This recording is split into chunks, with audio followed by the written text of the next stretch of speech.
Informação importante, segundo a coluna publicada pelo jornal americano Wall Street Journal, tanto Alexandre de Moraes quanto o Supremo Tribunal Federal estão dando um golpe de Estado no Brasil. Essa publicação foi assinada por Mary Anastasia O'Grady. Traz críticas contundentes ao ministro, afirmando que o mesmo tem censurado opositores, ordenado prisões e conduzido inquéritos sem qualquer controle institucional. Esse texto compara ainda a atuação de Moraes às estratégias utilizadas por ditadores do século XXI, que, segundo essa coluna, não tomam o poder por golpes militares, mas copiam Hugo Chávez, consolidando o controle sobre instituições democráticas enquanto estão populares, para depois prender adversários ou então forçá-los ao exílio. Por fim, o Wall Street Journal afirmou que o caminho para a ditadura no Brasil começou em 2019, quando o STF alegou ser alvo de ameaças e abriu o chamado Inquérito das Fake News, no qual Moraes é acusado de vigiar as redes sociais, criminalizar opiniões e prender críticos do tribunal.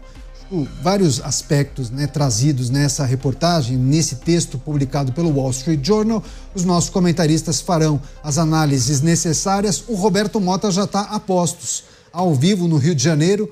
Mota, seja muito bem-vindo, ótima noite, excelente semana a você. Coluna do Wall Street Journal colocando o ministro do Supremo Tribunal Federal em destaque e indicando que a Suprema Corte e esse ministro estariam dando um golpe de Estado no Brasil. Mota. Deu no Wall Street Journal, Caniato, que não é exatamente um jornal de direita, pelo contrário. Boa noite para você. Boa noite aos meus colegas de bancada, boa noite à nossa querida audiência. Um artigo publicado no jornal pela jornalista Mary Anastasia O'Grady teve como título Um golpe de Estado na Suprema Corte do Brasil. No artigo, a colunista diz que a liberdade nas Américas enfrenta um grau de perigo nunca visto desde a Guerra Fria. Ela diz que homens fortes do século XXI estão copiando Hugo Chávez, que consolidou seu governo tomando controle das instituições democráticas enquanto era popular e, em seguida, prendeu seus oponentes ou os exilou. Previsivelmente, a colunista foi chamada por vários veículos de mídia brasileiros de conservadora. Mas o que ela diz é exatamente o que muitos juristas brasileiros de renome e o que muitos jornalistas e o que muitos políticos brasileiros dizem. A colunista aponta a abertura do inquérito das fake news em 2019 como o momento em que as coisas saíram do rumo.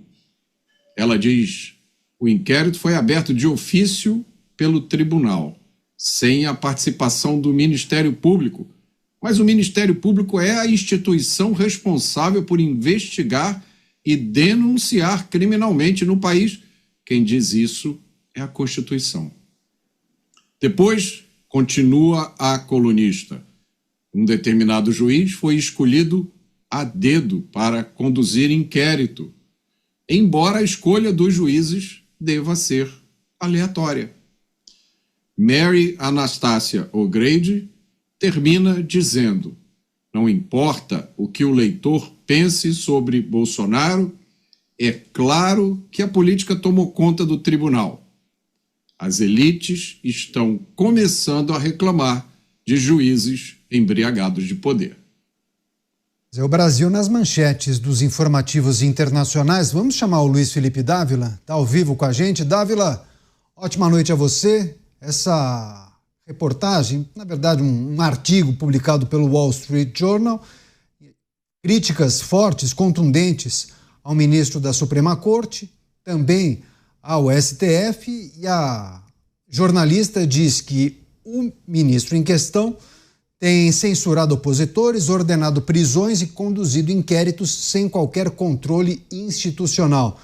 Qual é a sua avaliação sobre esse texto que foi publicado pelo jornal, Dávila? Bem-vindo. Boa noite, Caniato. Boa noite, Mota. Boa noite, Beraldo. E boa noite à nossa querida audiência. Caniato, às vezes é preciso um jornalista de fora do Brasil, estrangeiro, fazer uma avaliação isenta do que está acontecendo no Brasil e o que nós dissemos todas as noites aqui nos Pingos nos Is. Infelizmente, o Supremo Tribunal Federal, há tempos, vem atuando de maneira arbitrária, desrespeitando a Constituição. Neste espaço, refletimos todos os dias as violações do Estado Democrático de Direito, do direito à ampla defesa, dos preceitos do Estado Democrático, no qual há, sim, direito às questões processuais que vêm sendo ignoradas pelo Supremo Tribunal Federal. Nós temos tido inquéritos sigilosos por tempo indeterminado. Nós temos atitudes arbitrárias nas quais juízes, advogados não têm acesso aos autos do caso. Nós não temos mais individualização de pena. Ou seja, no Brasil, o devido processo legal transformou-se numa ficção. Por quê? Porque parece tudo justificável à luz de que estes supostos atentados contra o Estado Democrático de Direito vale a pena qualquer medida de exceção para restabelecer a democracia. Na verdade, crises são momentos onde testamos os nossos reais valores, os valores que acreditamos. Se acreditamos na democracia, temos de defender os valores democráticos, o devido processo legal, o direito à ampla defesa e jamais um juiz ser investigador, vítima e árbitro de questões que o envolvem. Por isso, é preciso às vezes um olhar externo com a isenção da distância para dizer que o rei está nu, isto é, que no Brasil o Estado Democrático de Direito há tempo não funciona devidamente, porque medidas de exceções são sempre justificáveis para tentar salvar, entre aspas, a democracia de golpistas. Quem acredita na democracia acredita nas regras do jogo e não atua de maneira arbitrária dizendo ser defensor da democracia. Isto é coisa de governos arbitrários e de tiranos, mas jamais de pessoas que acreditam nas virtudes da liberdade, da democracia e do Estado Democrático de Direito. Dávila, se me permite, eu acompanhei as redes sociais, foi o aniversário do Luiz Felipe Dávila neste fim de semana, então transmito os parabéns da equipe de Os Pingos nos Is para você, Dávila. Muitos anos de vida, felicidades, viu?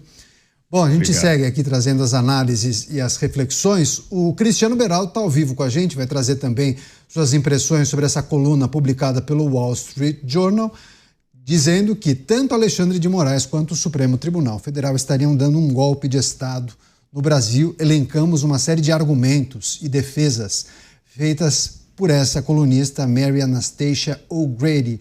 Você, Cristiano Beraldo, o que achou desse texto? Que é preciso trazer, discutir e considerar? Grande abraço, boa semana. Boa noite, Caniato. Boa noite, Mota. Boa noite, Dávila, a quem me junto a você para parabenizá-lo pelo aniversário. Boa noite à nossa audiência que prestigia diariamente Os Pingos nos Is. Caniato, esse artigo não foi escrito por uma pessoa qualquer, não é uma pessoa aleatória. Mary O'Grady é uma especialista que escreve semanalmente no Wall Street Journal sobre a América Latina.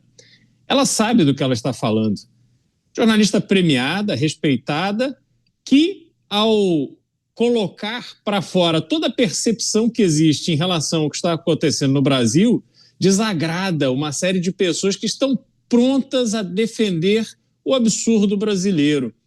Não em razão da lógica, mas simplesmente porque a militância já tomou conta das suas atividades. Nós temos não só as pessoas que se manifestam nas redes sociais, mas também jornalistas brasileiros que vão ali apontando uma série de absurdos e vão querendo construir essa percepção de que, na verdade, o artigo do Wall Street Journal se junta a uma cruzada norte-americana, ou, como eles gostam de dizer, estadunidense, contra o Brasil, contra a soberania brasileira. Ora, mas não é nada disso. O que está acontecendo no Brasil é muito claro e evidente. Qualquer pessoa de bom senso olha e percebe a gravidade do que está acontecendo. Por quê? Não há país democrático sem justiça, assim como não há país democrático em que as eleições são roubadas com dinheiro público. E isso nós vimos na época da investigação do Petrolão, isso ficou muito evidente. O dinheiro era roubado por esses que agora estão no poder e desviado para alimentar campanhas políticas, destruindo por completo a democracia. Agora enchem a boca, esses mesmos, para dizer que eles são os grandes defensores da democracia brasileira e que a democracia brasileira tem que seguir a receita deles. Em nome da democracia, qualquer ação autoritária é permitida e deve ser defendida. Só que, para o olhar do mundo que acompanha essa epopeia brasileira, a epopeia do fracasso brasileiro, essas pessoas estão entendendo exatamente o que está acontecendo sem paixões. Não adianta querer dizer, não, é uma jornalista bolsonarista, é uma jornalista direitista. Ela não está absolutamente nem aí para as paixões que existem de um lado ou de outro. Simplesmente, com base na sua experiência, no seu conhecimento, está fazendo uma avaliação muito bem fundamentada sobre o que virou o Brasil. E esse Brasil não tem futuro. Esse Brasil, do jeito que está hoje, não vai avançar, não vai chegar a nenhum bom lugar. É preciso corrigir o rumo. E conforme o mundo inteiro vai se manifestando e deixando claro que está percebendo o que está acontecendo aqui, quem sabe assim as grandes autoridades do país resolvem perceber que já pegou mal, já destruíram o país de tal forma que agora é preciso mudar de rumo. Vamos ver quem é que tem coragem de fazer isso. Zé, tem um outro aspecto importante, inclusive várias pessoas aqui tratam dessa questão como se fosse uma guerra de narrativa. Mota, você não acha que esse texto, essa coluna, ajuda a equilibrar essa guerra de narrativa que a gente tem observado? Porque até aqui, quais eram os players que defendiam um lado ou outro? O governo brasileiro ou instituições da República muito poderosas de um lado, vários veículos de imprensa do Brasil meio que corroborando com essa tese defendida pelas instituições. E do outro lado, tudo bem, o filho do ex-presidente da República, algumas lideranças políticas, mas parecia que tratava-se de quase uma invenção, né? Teve uma ONG, inclusive, a Transparência Internacional, mas aquela que opera aqui no Brasil, a versão brasileira, criticando a imposição da Magnitsky, dizendo que foi um uso político de um dispositivo super importante, etc. Você não acha que essa manifestação dessa jornalista do Wall Street Journal ajuda a equilibrar, inclusive, a narrativa para que o cidadão comum tire a sua própria conclusão? Não, eu não acho, Caniato. Até porque, em se tratando do cidadão comum, é pouco provável que o cidadão comum escute falar desta matéria, quanto mais tome conhecimento do que ela diz. Pelo que eu me lembro do que aconteceu aqui no Brasil, no início, quando surgiram vozes discordantes de tudo que está acontecendo aqui, a desculpa era, isso é um maluco, um radical de direita. Aí começaram a surgir juristas dizendo que isso era errado. Não, esses juristas aí são conservadores, a opinião deles não representa nada. Aí começaram a surgir muitos jornalistas dizendo a mesma coisa. Os jornalistas foram classificados de blogueiros, até o dia em que era o governo dos Estados Unidos da América dizendo isso. Ora, isso é a agenda do Trump de dominação mundial. Agora é uma jornalista do Wall Street Journal. Vai ser classificada da mesma coisa, Caniato. Vai ser menosprezada. A ideologia já tem a resposta antes que a pergunta seja feita. Esse projeto que tomou conta do Brasil, ele não se deixa abalar com nada. A gente fica sempre se perguntando até onde vai isso, até onde vai esse projeto de poder que ignora sanções vindas do governo americano, sanções gravíssimas que afetam a vida das pessoas, de seus familiares, de uma forma dramática e por muito tempo. Mas nós não estamos vendo nenhuma correção de rumo. O que nós estamos vendo, e aí você tem razão sim, é a insistência em uma narrativa. Lembra muito aquele livro 1984 do George Orwell. Coloca alguém para reescrever a história, para que a história fique de acordo com as vontades do partido. E vamos ver o que vai acontecer amanhã. Essa não é a primeira matéria que sai no exterior, dando conta da realidade aqui do Brasil, porque até mesmo aqueles que ficam embriagados pela ideologia, chega um momento em que a força da realidade é grande demais. Mas eu acho que, infelizmente, esse sentimento não chegou para todo mundo. Então, a gente fica na expectativa do dia de amanhã. Ninguém sabe o que vai acontecer, ninguém sabe até onde vai essa vontade de fazer com que a narrativa impere sobre a realidade. Dávila, você que acaba tendo contato com várias pessoas do exterior, assim como o Beraldo, Mota também, mas traz um pouco dessa percepção, como as pessoas estão lendo essa situação que acontece no Brasil, especialmente quando a gente olha para as determinações dos Estados Unidos para com o Brasil. Há uma ideia do governo brasileiro de que é injusto, é preciso respeitar a soberania, mas não são todas as pessoas que fazem essa leitura. Traz um pouco essa sua percepção e, naturalmente, as informações que você conseguiu colher com os estrangeiros. As pessoas estão atordoadas com o que está acontecendo no Brasil. As pessoas estão inseguras e perplexas com o grau de arbitrariedade que impera no Brasil. Parte disso, Caniato, está afastando investimentos. Você conversa com investidores, eu tenho certeza que o Beraldo também está tendo conversas com investidores, eles querem distância do Brasil. Ninguém acredita mais que contratos são honrados, que você pode acreditar nas regras do jogo, que elas serão cumpridas. E isto cria enorme insegurança em relação ao país, isto afugenta investimento no momento crucial que o Brasil precisa urgentemente de investimento em infraestrutura. Nós ainda temos, Caniato, quase metade da população brasileira sem saneamento básico. Nós precisamos melhorar urgentemente portos, aeroportos. Nós precisamos melhorar a nossa malha energética. Por quê? Porque o Brasil vem perdendo competitividade, porque o investimento vem despencando no Brasil por causa da insegurança jurídica. Então, isto torna-se ainda mais assustador quando a Suprema Corte, que deveria ser uma espécie de árbitro do bom senso, é aquela que, na verdade, acaba gerando mais insegurança com sua atuação cada vez mais arbitrária.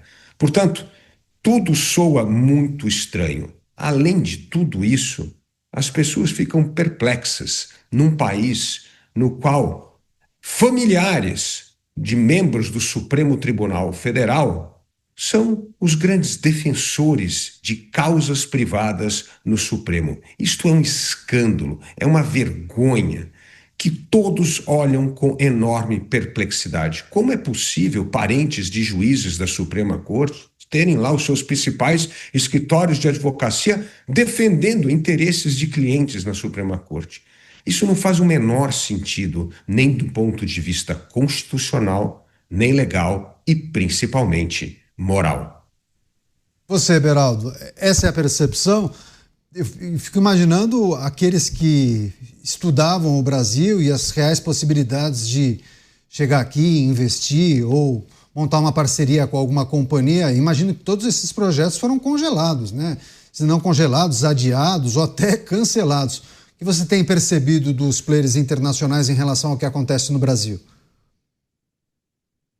O Brasil se tornou um país hostil. Aliás, sempre foi, né? O ambiente de negócios no Brasil sempre foi muito complicado. Obviamente, você tem setores que são muito pesados e com isso as indústrias e as empresas estrangeiras acabam se instalando no país. O setor de petróleo é um grande exemplo disso, mas muitas empresas, muitos empresários estrangeiros já se queimaram quando tentaram colocar o seu dinheiro no Brasil. E hoje a gente vai vendo esse sentimento se fortalecer. E as respostas que são dadas também pelo próprio governo, elas são completamente inadequadas, né? Porque o Brasil é um país sem estratégia. O Brasil não tem visão estratégica. O governo, quando ele se manifesta, ele não se manifesta com um objetivo, a não ser o próprio interesse pessoal e o interesse eleitoral. Veja, hoje o Banco do Brasil está aí dando declaração na imprensa internacional sobre os ataques à sua reputação que recebeu, colocando que esses ataques são ataques de apoiadores do ex-presidente Bolsonaro. Vamos trazer isso na sequência. Só um parênteses, vamos trazer na sequência em detalhes isso. Então, veja se isso é coisa para um banco falar, ainda mais um banco que tem uma participação do governo brasileiro. Isso retrata essa falta de sofisticação, de raciocínio, de pensamento, de visão, né? Então, o Brasil vai se tornando um ambiente reconhecido pela falta de estabilidade jurídica, pela tributação extremamente elevada, que até quando ele faz uma reforma tributária, ele faz a reforma tributária para continuar sendo recordista em tributos, que tem políticas governamentais que são completamente incompatíveis com as receitas geradas pelo Estado brasileiro. Tem um número crescente de pessoas que, ao invés de se desenvolverem do ponto de vista profissional e intelectual, vivem uma vida absolutamente limitada e medíocre, com base em esmola governamental.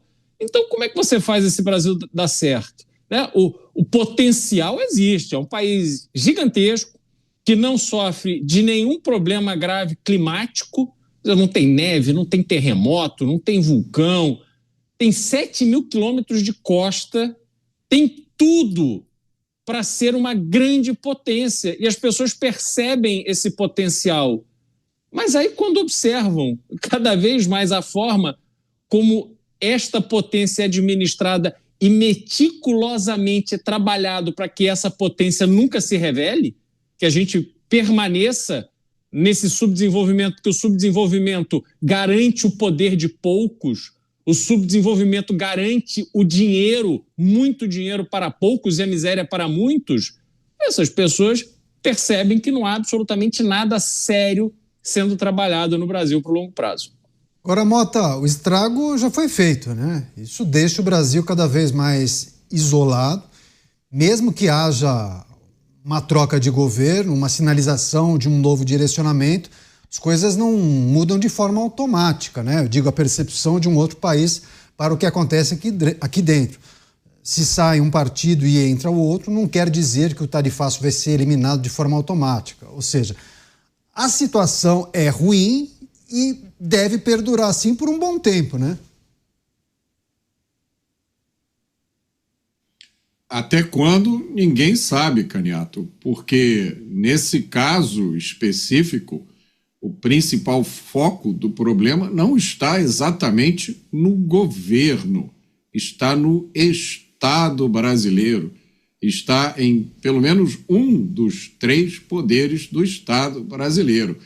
É uma situação completamente inusitada, eu diria, e o Dávila me corrija se eu estiver errado, mas é uma situação sem paralelo nas democracias ocidentais, porque as democracias, as repúblicas, o Estado de Direito, a gente até já viu, já aprendeu a lidar com algumas tentativas de atrapalhar a ordem democrática vindas do executivo. É geralmente de onde vêm essas tentativas, né? Mas uma tentativa através da reordenação jurídica de um país inteiro, que começa dizendo, olha, todos esses princípios básicos do direito que sempre foram válidos, agora não valem mais. Agora um juiz pode julgar um processo no qual ele é parte. Agora o judiciário pode abrir processos de ofício e conduzir investigações comandar a polícia. Como o Beraldo sempre disse, um juiz agora pode apresentar provas antes do início do julgamento. Então, como é que se reage a isso? Qual é a resposta apropriada para isso? Quando os tribunais se estabelecem como o poder supremo, como tendo a última palavra sobre qualquer assunto, para que precisam existir as outras instituições? Qual é a função dos políticos? Qual é a função do eleitor? Para que serve o povo, a não ser para abaixar a cabeça, pagar impostos e cumprir ordens? E arrematar você, Dávila, nunca antes na história desse país vimos algo parecido? É verdade, nunca antes na história desse país a fonte de crise está no poder judiciário. Como bem disse o Mota, todas as crises no Brasil derivavam do poder executivo, mas esta é a primeira crise fabricada pelo poder judiciário. Sua instabilidade, seu desrespeito às regras do devido processo legal, do direito à ampla defesa, de inquéritos sigilosos, de tudo isso que nós já nomeamos aqui nos Pingos nos Is.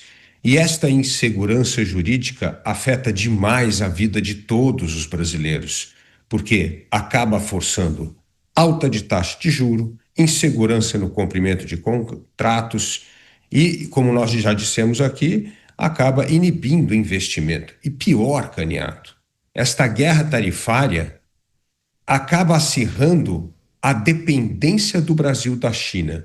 Os únicos países que ainda têm interesse em investir no Brasil são ditaduras, porque ditaduras não têm acionistas, ditaduras não têm que prestar conta para investidores, ditaduras podem fazer o que bem entender, aguentar desaforos de governos e ter pulso firme para jogar quando passa do ponto. Portanto, o Brasil vai cada vez mais se tornando uma colônia chinesa, vamos dizer assim, porque é o único investimento relevante que hoje aparece no Brasil na área de infraestrutura é o investimento chinês.